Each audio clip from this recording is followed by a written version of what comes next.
This is the story of the one and only Diabolik. The story's main character, the infamous thief Diabolik, was always dressed head to toe in black. No one had ever seen his real face. He was such an expert at his work that the police could never lay hands on him. One day, after robbing a bank in Italy of priceless treasures, Diabolik was escaping when the police launched a chase. Somehow, they managed to block his way. This time, the officers thought there was no chance he could escape. But suddenly, Diabolik pressed a button in his car, instantly raising the road beneath him. He slid right over the police cars and sped off, leaving them shocked. But the chase wasn't over yet. Another police team tailed him. This time, Diabolik released poisonous gas from his car, knocking all the officers unconscious. Even then, he wasn't in the clear, because Inspector Ginkgo himself was on his trail. But after a while, Ginkgo spotted Diabolik's car overturned on the road. Strangely, Diabolik was nowhere to be found. Frustrated, Ginkgo realized he had slipped away once again. Meanwhile, at a grand party, we see the defense minister, Giorgio, mingling with other guests. Soon,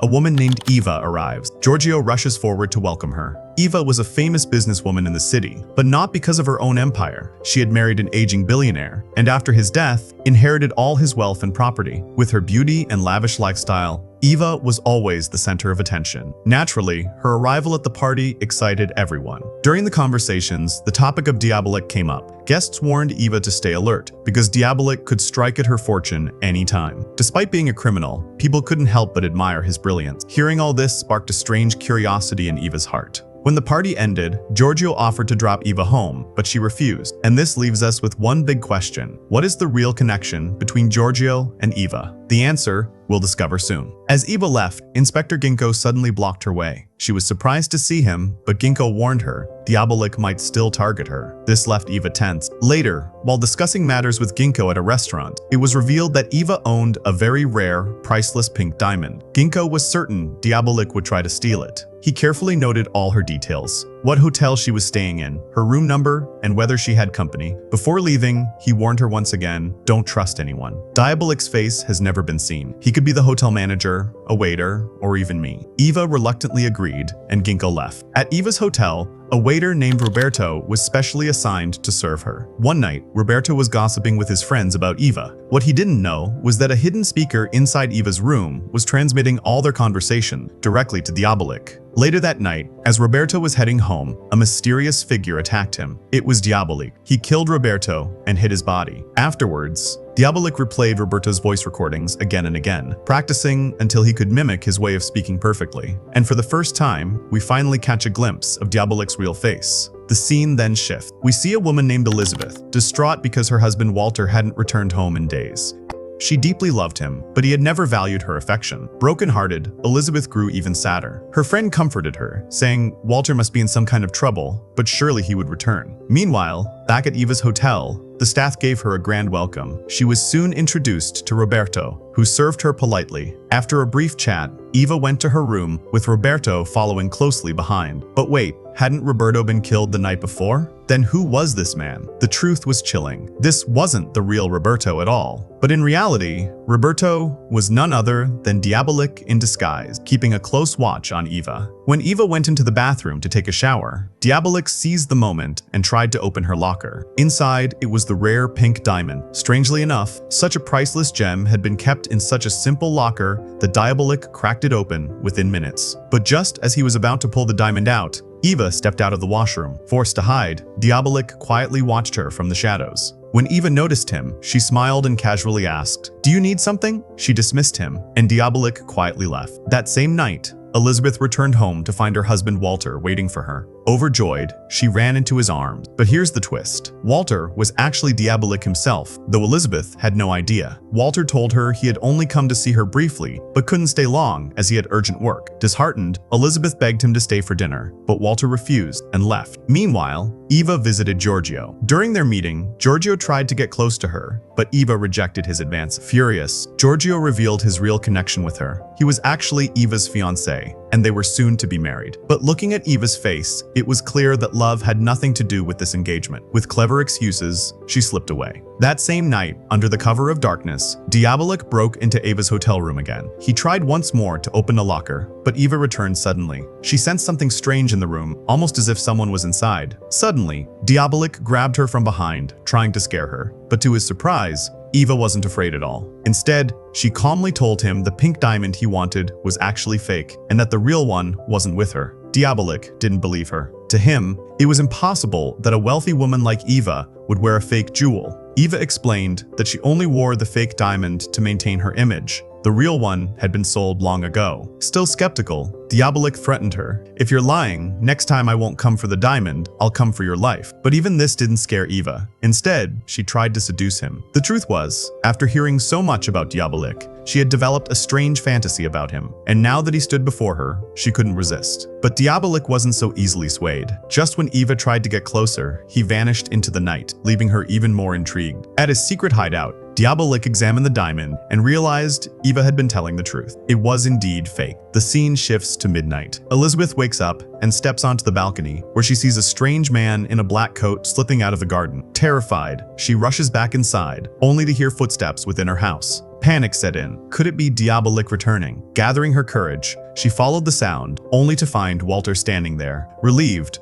Elizabeth told him everything, but Walter brushed it off, insisting she must have imagined it. After all, she had been drinking earlier that evening. Slowly, Elizabeth convinced herself it was just a misunderstanding. The next morning, Eva woke to a shocking discovery. The fake diamond ring had been returned to her room by none other than Diabolik. She was stunned. Slipping in during the night was one thing, but how had he managed to enter her hotel in broad daylight? Confused, she called for Roberto. He was right outside, and as soon as she called, he entered. Everything seemed too strange. And then, Diabolik revealed the truth. Before Eva's eyes, he pulled off Roberto's mask and showed her his real face. For the first time, someone had actually seen the true Diabolik. Yes, Elizabeth had seen him before too, but she never knew Walter was really Diabolik. But why did he choose to reveal his identity only to Eva? The answer was clear. He had begun to like her. The night before, she had every chance to expose him, but instead, she had stayed quiet. That's what made him trust her, even if just a little. Eva, already fascinated by Diabolik, was overwhelmed to finally see him. She couldn't resist,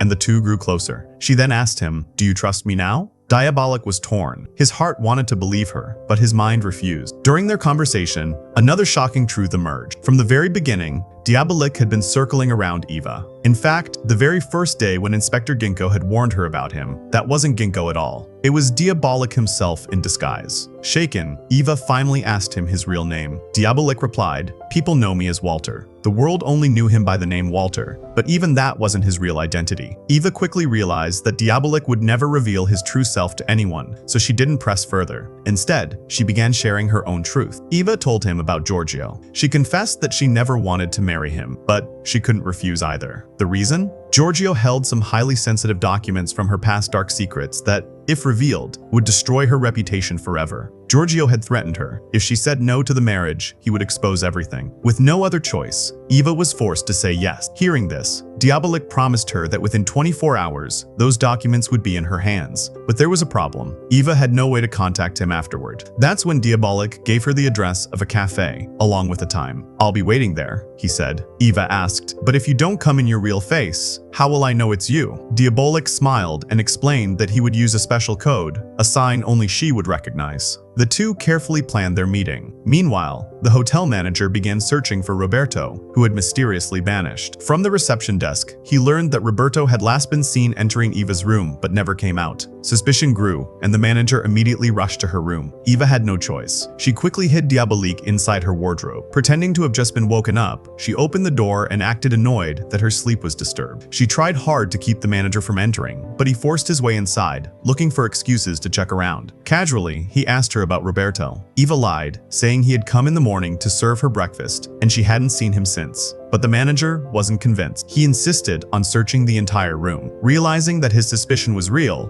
Eva cleverly used a sound code to alert Diabolik inside the wardrobe. Then, pretending to cooperate, she sent the manager to check the bathroom. In that brief moment, she quickly helped Diabolik slip out of the wardrobe and escape from the room. Meanwhile, Elizabeth couldn't stop thinking about what she had seen the previous night. Deep inside, she was sure she hadn't imagined it. Determined, she went into the garden to investigate. After searching carefully, she actually discovered a hidden passageway. As she stepped on a button hidden under the grass, the ground shifted open, revealing a secret underground entrance. Terrified, Elizabeth slowly stepped inside. What she saw made her blood run cold. Rows of masks lined up, strange chemicals stored everywhere. It became clear This was Diabolic's secret hideout. Horrified, she immediately alerted the police. Inspector Ginkgo arrived with his team, and after checking everything, they too became convinced. Elizabeth's husband was none other than Diabolik. On the other side, Diabolik was driving back when he pressed a hidden switch. A section of the mountain suddenly opened, revealing a secret tunnel. This was one of the many secret pathways he had built for his mission. But as he entered his hideout, a shock awaited him. Inspector Ginkgo was already inside, lying in wait. And just like that, Diabolik was finally captured. The next day,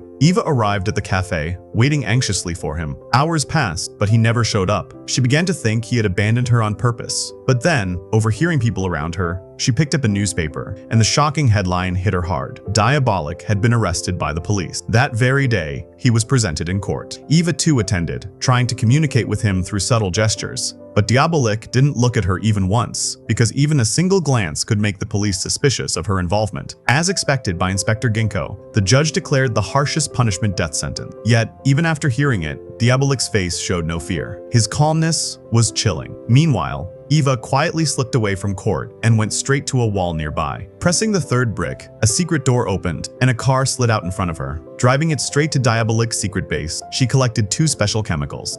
But here came the real twist. How did Eva know about his secret hideout? How did she know exactly which chemicals to take?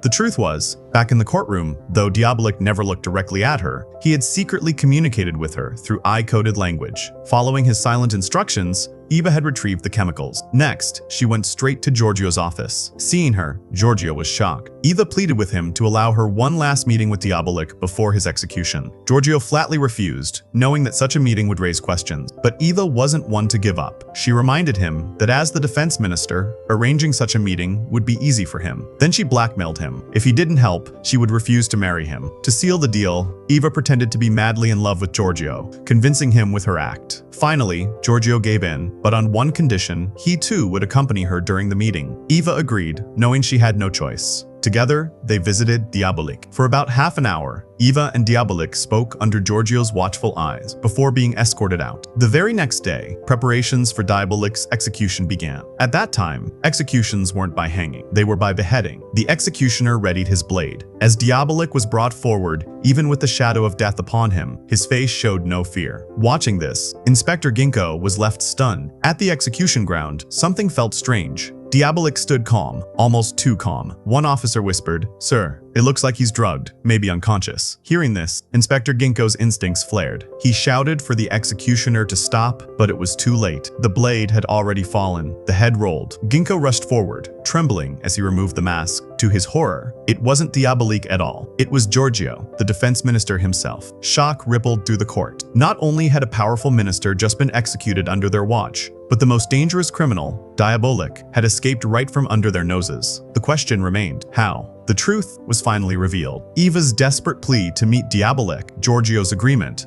the chemicals she retrieved, it was all part of Diabolik's grand master plan. Long ago, he had crafted realistic masks of both himself and Giorgio. Eva hadn't just collected chemicals that day, she had also taken those masks. Together, they drugged Giorgio, forced him to reveal where Eva's secret documents were hidden in his personal locker, and even extracted the password. Then, putting Giorgio in Diabolik's mask, they sent him straight to the gallows, while Diabolik himself walked free, disguised as Giorgio. A perfect crime. Soon after, we see Diabolik in Giorgio's form, entering the minister's office. He opens the locker, retrieves Eva's documents, and escapes just as the police storm the building. They never suspected a thing. Meanwhile, at a bank, a wealthy woman came to deposit rare treasures. She nervously asked the manager about the locker's security. He proudly explained, "The walls are triple-layered steel. Breaking them is impossible. And the key? Only the owner has it." Satisfied, she left her valuables behind. But in reality, that woman was none other than Eva sent by Diabolik to study the bank's defense. Inspector Ginkgo wasn't sitting idle either. Knowing Diabolik's taste for rare and priceless items, he narrowed his focus. Soon he guessed which bank would be his target and set up maximum security.